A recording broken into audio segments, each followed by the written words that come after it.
Hello and welcome to the Pleasurepreneur podcast. This podcast will help you create what you desire in your business with pleasure. Whether that be calling in your ideal clients, making more money, or creating a balanced business life blend. I'm your host, Regan, pleasure and business coach, published author of A Mother's Pleasure, wife and mama to 3 little wildlings. However you're choosing to listen to this podcast, ask yourself, how can I make this more pleasurable? And do just that. I acknowledge the custodians of the land on which this podcast is recorded and produced, the Wadi Wadi people of Dharawal land. Now, let's proceed with pleasure. Okay, before we dive into this episode, I just want to share a very quick note that you will hear me inviting you into my free launching week in Telegram called Launch Like a Pleasurepreneur. Now, this was due to start on July 20th. It is now past July 20th, and we're actually starting it next week, come July 27. My gorgeous, extravagant, adventurous, hilarious 93-year-old Nan passed away recently. So we had her passing and her funeral and all the things that come with that. So I've given myself an extra week, a bit of a buffer week to move into Launch Like a Pleasurepreneur with you in Telegram for next week. So I didn't want to record the whole episode again. Just know that it's not going to be starting on July 20. It'll be July 27. Come and join us. All right, welcome back to part 2 of the 10 rituals I do before and during every launch that most people miss. Now, we've done part 1. If you haven't listened to that yet, I invite you to go back to listen to part 1. They are all the 5 things that I do pre-launch that help me to have the most amazing launch and that most people will miss. So I'm going to invite you to go there. Or if maybe you are in a launch right now and you're like, it's too late for that now, Regan. Tell me what you do in a launch. Then stay tuned to this one. So this is the second half of those 10 things. This will be the 5 things that I do during every launch that most people miss. So far we've done rituals 1 through to 5, and this is now number 6. Number 6 is run a pleasure project alongside your launch. Now, I always have some kind of a pleasure project running while I launch. So something completely separate to my business. That could be redecorating a corner of my house. It could be a book that I'm really getting into or a series. It could be learning to surf slightly bigger waves. Last launch, it was learning like jump rope choreography. That project did not go so great. And now this mastermind launch, my pleasure project is one of my favorite things to do, which is researching.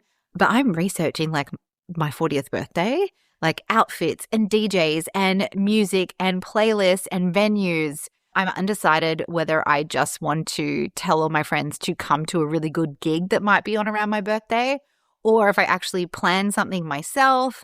Anyway, my project that has nothing to do with my launch, that is my pleasure project for this mastermind launch, is to plan, research, and organize my 40th birthday, which is in August, but I think I might actually be having it in September for a number of reasons. But anyway, that's not what this podcast episode is about. So, ritual 6, I'm going to invite you to run a pleasure project alongside your launch.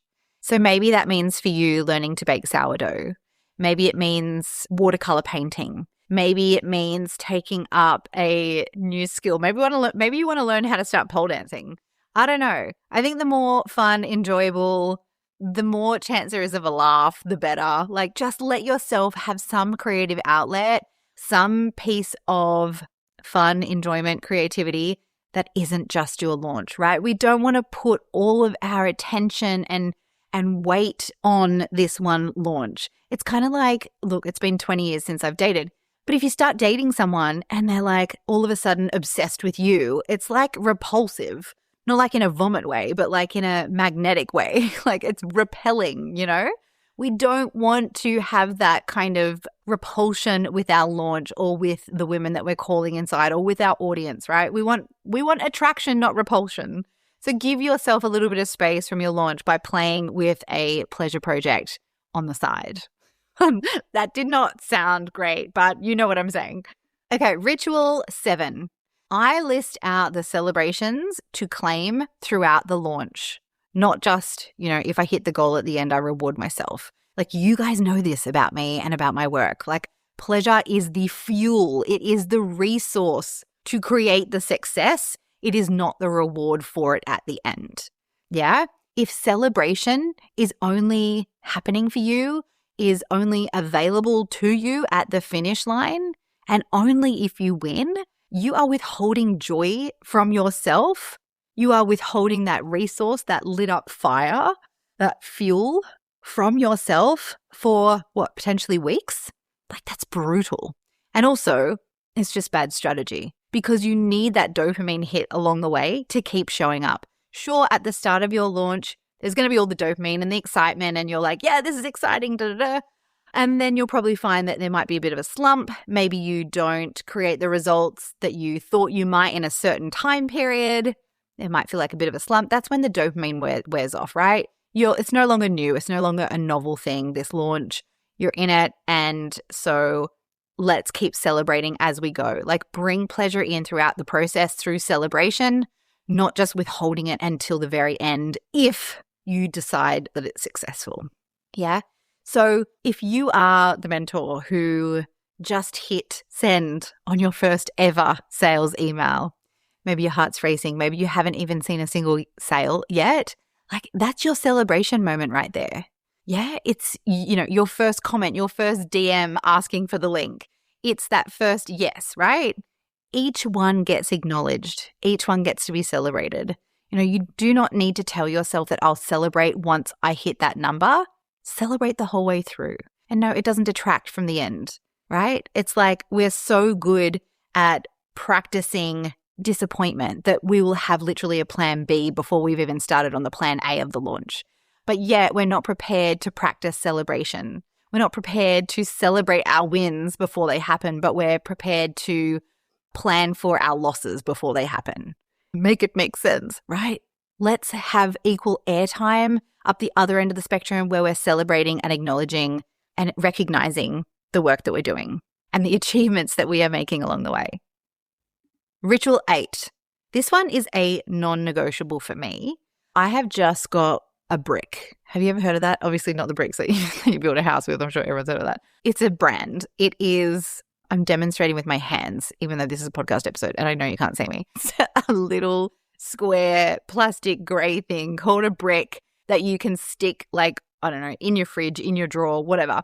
The idea is you can set automated times where your phone shuts down apps in your phone for you. And you can also just decide at any point when you've got the app on your phone to shut your phone down, to brick your phone.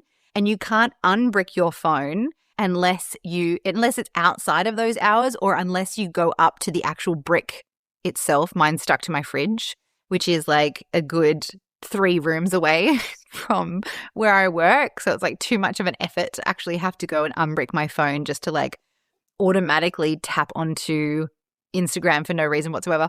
So yeah, I make sure that I protect, specific hours without exception. Actually, can I take that back? Literally, there will be maybe 1 or 2 mornings a week if hubby's home with the kids and I might get up really early and take myself and my business on a date to a coffee shop. So I might go to the gym first and then I could go to a coffee date. I get a nice coffee and sit with my business and do a bit of work for a few hours. I love early mornings at the coffee shop. Hardly anyone's there. It's kind of dark outside. It's very quiet. I'm not making lunches. My kids aren't interrupting me. Like, it's bliss. But my phone is bricked from 9 p.m. until 7 a.m. That's every night, whether that's a launch or no launch. And if someone needs a link at 10 o'clock at night, they wait until the morning. I promise you, my loves, like no one has ever, well, actually, I don't know that to be true. I'm making lots of false promises in ritual number 8. But I want to say, like, no one has ever, like, not bought off me because they had to wait 12 hours for a link. You know what I mean? And I think setting boundaries is really important to model to your clients as well. I've said this to all of my clients in the mastermind who they get 3 days a week coaching with me in Telegram, and my one-on-one clients get coaching with me 5 days a week in Voxer for text and audio messaging. I let them know you can contact me. You can leave messages anytime you like. I have great boundaries. I will be typically in business hours within that first 24 hours since I've heard your message, but don't hold back from asking the question you want to ask, or soundboarding what you want to soundboard, or venting whatever it is you want to vent because it's 11 o'clock at night and you're worried that you'll disturb me. Like, I've got great boundaries.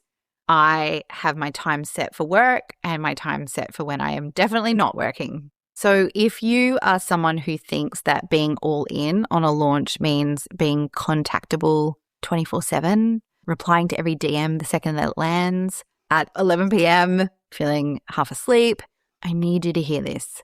That is not conviction. I want to say it's like depletion pretending to be dedication, or weak boundaries pretending to be dedication. Protect your hours. Your launch will still be will still be there in the morning. Your launch will survive without you at 10 o'clock at night, Ritual 9. Now, I don't know if this actually should have just been, if 8 and 9 should have been together, but you can see how when I've got to ritual 9 from ritual 8, like how I got there, because ritual 9 is keep weekends as weekends. Now, there might be a little bit of disagreement around this one. I know the Alex Hormozis of the world are like, work every day, then you'll beat your competitors. I have a different take on things, which you probably guessed already. But unless I genuinely have the desire to do more, right? Like, I'm not showing up on the weekends. I'm probably not on Instagram. I'm not posting on Saturdays just because I probably should. Like, I'm actually doing what I desire. And it feels good to come from that place. Like yesterday, Sunday afternoon, I had a couple of hours. The boys were tired from riding their bikes up the bush. My daughter she's happy just to like float around singing songs, to be honest. And so I checked in with Jake, my hubby, and I was like, I might just hide myself away for a couple of hours. And I created and posted 4 reels in 2 hours. If you follow my socials, you'll probably know which Sunday I'm talking about. Yeah, 4 reels in 2 hours. Actually, no, you probably don't. No one's keeping track of my Instagram that closely. So this one could be for you because, maybe you are the woman who is watching someone else's 5 times a day posting schedule and you are feeling like you have to match it just to keep up. Or, instead of spending Sunday with your kids at the park, you feel like you should not do that. But you don't. Right? You can match your own capacity, not somebody else's performance, right? And I want you to know too, because I built my business whilst I was the primary caregiver at home. I had my 3 babies in 4.5 years, and I only started my business after my second babe, and quite only really seriously like before my third. And so for me, I had to get a really good understanding of what my relationship was in terms of sacrifice with time with my family and my kids. Sometimes I was able to work weekends because I felt like that was a really good balance for me because, I had all 3 kids at home with me. Maybe I was with them 5 days a week. Whereas now all my kids are at school. Like, they're all at primary school 9 till 3. Well, I say that, but like, I swear every week there's something else on, or someone's got a sporting event, or someone wants to be at home for a day or whatever. But like, ideally, they're at school 5 days a week, all of them. So I want to work in that time and I want to have my weekends with my family. So for me, this is probably not super left of field. This is probably not something that people miss, but I do think that there is this pressure to, when you're launching, having just like neglecting every part of your life, every relationship, when it's launch, and then just hoping to repair it afterwards. I'm not into that. I want to build my capacity so I'm so efficient when I am working so that I can give myself my weekends and my evenings to my family, to myself, with my friends, or, just doing whatever I want to do, and not feel like I have to use every spare moment for work in a launch. I also know that that doesn't actually work. I've tried it before. I was like, I've got to get serious. And I did get serious and I got bored. And actually, I think that was the worst launch I've ever had. And I was also not a fun person to live with. And it's not great. So yeah, let yourself find what you need in terms of, switching off time, and let yourself have that. Ritual number 10. This is almost like a non-ritual. This is like a ritual to avoid. and that is premature evaluation. No premature evaluation when I'm launching, right? There is no no constant checking of metrics mid-launch, no deciding whether this launch has worked or not, no deciding that the data determines my energy. The evaluation of a launch happens after the launch. Like, yes, of course, if you're noticing that you've got a particular goal, for example, I've got, I think, 14 people signed up to the waitlist for the mastermind. So that's almost 3 times the amount of people than there are spaces available. But I'm like, well, my goal is 50, right? Again, if you haven't listened to part 1 of this episode, go back and listen because I share all of my external and internal goals for this mastermind launch.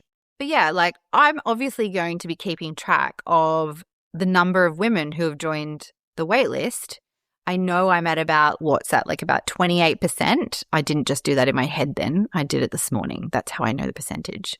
But I know I've got about 28% of my waitlist goal filled, but I'm not deciding that because I'm not at 50 right now, then it's not working. So there is a bit of distinction there. Like, we don't want to be evaluating whether it's worked or not. We don't need to be making decisions about how we run our next launch now. Sure, take note of things that are working to repeat them. Take note of things that didn't work so well so that you don't repeat them.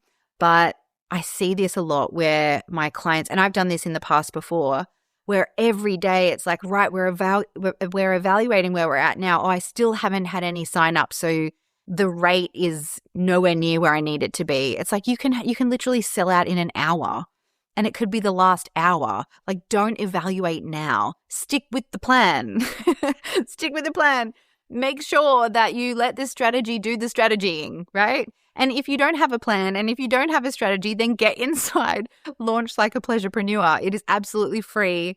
You've got 5 days with me in Telegram. I'm going to be sharing so much about launching and how to ensure that you have a really good launch plan, launch strategy, but you're also getting your mindset and your energy right for your launch as well. Click the link in the show notes. It's down the bottom. Yeah. So I am conscious to not let myself try and evaluate before the launch is over. I'm not second guessing myself. I'm not doubting myself. I'm not constantly weighing up whether it's working or not. Like, that's just exhausting to start with. But also, you're never even going to get a true read on that. You know, yes, you can go, okay, well, I'm not at the goal where I want to be. Okay, what might I want to add more of or take out some of? But it is not a matter of like, let's evaluate whether this is a successful launch or not mid-launch. Evaluating early doesn't change the outcome. It just steals your peace while the launch is still happening. And we know that when we are stressed, when we are doubting, when we are second guessing, that is going to deplete us. And of course, we know that if we want to create results in our business or in our life or anywhere, being stressed and depleted and doubting ourselves and second guessing ourselves is not going to create the results that we want. So scratch the evaluation, lock in for where you're at, what your plan is, stick with it. Okay, so a quick recap, because, this was quite a lot. 5 in the first episode, 5 in the second. Let's just recap our 10 rituals, our 10 things. So in the pre-launch phase, you want to define success, both the intrinsic and the extrinsic. Number 2, you plan launch fun. Number 3, you want to 10x your goals. Number 4, you want to Number 4, desire check before every yes. Number 5, curate your input. And then for the 5 that we've done today, which is during your launch and after, because obviously we want to evaluate after. Number 6 is to run a pleasure project alongside your launch. Number 7, celebrate throughout, not just at the end.